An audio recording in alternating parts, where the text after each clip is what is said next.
आपण vegetable Maggi करणार आहे। त्यासाठी इथे ना मी शिमला मिरची घेतलेली आहे धुवून, 2 कांदे लागणार आहेत, हे आपल्याला चॉपरने चॉप करून घ्यायचं आहे। लसूण लागणार आहे, आपल्याला ठेचून घ्यायचं आहे, मी तुम्हाला पुढे दाखवते कसं करायचं। आधी आपण काय करूया, हे कांदे आहेत ना आपण बारीक असं चॉप करून घेऊया।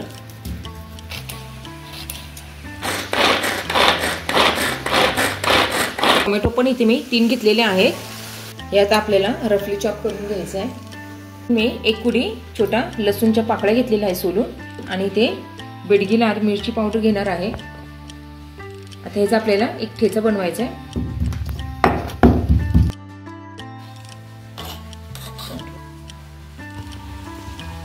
आपल्याला तो ठेचा असा टाकून घ्यायचा आहे आणि छान ह्याला परतून घ्यायचं आहे आपल्याला।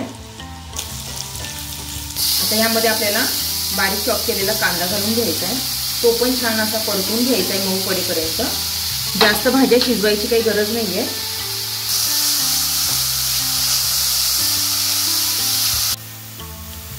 एकसारखं आपल्याला हलवत हे छान असं परतून घ्यायचंय। शिमला मिरची घालून घेऊया, ती पण आपल्याला जास्त शिजवायची नाहीये, एक 5 मिनिट आपल्याला परतून घ्यायची आहे। आणि मग आपल्याला टोमॅटो घालायचा आहे। आधी जर टोमॅटो घातला ना, टोमॅटोला पाणी सुटतं आणि मग मिरची छान अशी परतली जाणार नाही, म्हणून आधी मी शिमला मिरची टाकून घेतलेली आहे। 5 मिनिट आपली ही शिमला मिरची छान अशी परतून झाली। आता आपण टोमॅटो घालून घेऊया।